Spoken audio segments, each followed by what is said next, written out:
મોરબી જિલ્લાની અંદર આવતી મોરબી માળિયા વિધાનસભામાં તાલુકા પંચાયત, જિલ્લા પંચાયત, મોરબી મહાનગરપાલિકા અને માળિયા નગરપાલિકાના ઉમેદવારો માટે આમ આદમી પાર્ટીના પ્રદેશ ટીમના તેમજ દિલ્હી સંગઠન ટીમમાંથી સુરેન્દ્ર કૌશિકજી, કચ્છ ઝોન પ્રભારી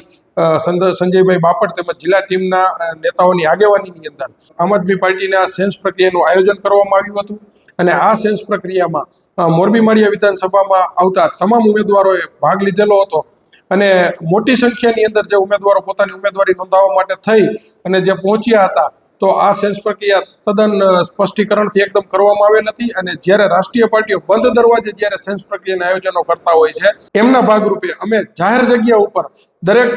ઉમેદવારોની હાજરીની અંદર સેન્સ પ્રક્રિયાનું આયોજનો કરવામાં આવ્યા હતા અને આ આયોજનો જોતા આટલા ઉમેદવારોનો ઉત્સાહ અને ઉમળકો જોતા આવનારા સમયની અંદર મોરબી મહાનગરપાલિકા હોય, તાલુકા પંચાયત હોય અથવા જિલ્લા પંચાયત હોય એની અંદર નવા જૂની થવાના એંધાણો દેખાઈ રહ્યા છે. કારણ કે મોટી સંખ્યાની અંદર લોકોની અંદર જાગૃતતા આવેલી છે અને મોટી સંખ્યાની અંદર લોકો પોતાના વિસ્તારના પ્રશ્નો માટે થઈને લડવા માટે થઈને ઉત્સુક હોય એમના ભાગરૂપે ઉમેદવારી કરવા માટે થઈ અને આ સેન્સ પ્રક્રિયામાં ભાગ લીધેલ હતો.